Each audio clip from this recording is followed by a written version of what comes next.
ഞാൻ 1972 ഇവിടെ വന്ന് ജോയിൻ ചെയ്തത്. എൻ്റെ ആദ്യത്തെ വിദ്യാലയമാണിത്. അതെന്ന് ഞാൻ 71 TTC പാസ്സായി. അപ്പോൾ എൻ്റെ അച്ഛൻ എന്നോട് ചോദിച്ചു, അന്ന് മലപ്പുറം എന്നൊക്കെ കേട്ടാൽ ഞങ്ങളുടെ നാട്ടിൽ പേടി, ഞാൻ ആലപ്പുഴക്കാരിയാണ്. അച്ഛൻ എന്നോട് ചോദിച്ചു, എനിക്ക് മലപ്പുറത്ത് ജോലിക്ക് പോകാൻ പറ്റുമോ? അപ്പോൾ എവിടെയെങ്കിലും ഒരു ജോലി കിട്ടിയാൽ മതി എന്നുള്ളതിൽ നിൽക്കുകയാണ്. ഞാൻ പറഞ്ഞു എവിടെയാണെങ്കിലും പോകാം. അങ്ങനെ വന്ന് ഇവിടെ ജോയിൻ ചെയ്തു. അത് തൃക്കണ്ടിയൂരൊരു ലോഡ്ജിലാണ് താമസം ഏർപ്പെടുത്തിയത്. അവിടെ നിന്നാണ് ഈ തോണി കടന്നിട്ട് വരണം. ആദ്യത്തെ ദിവസം തന്നെ ഞാൻ തോണി കയറാൻ പേടിയാണ്.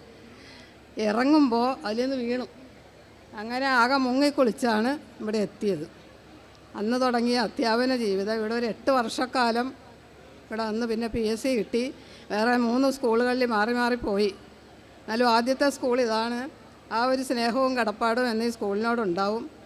അതുകൊണ്ടാണ് വിളിച്ചപ്പോൾ എല്ലാവരും വന്ന് കാണാൻ സാധിച്ചതിൽ സന്തോഷം. തന്ന ഈ സ്നേഹാദരത്തിന് നന്ദി അറിയിക്കുന്നു.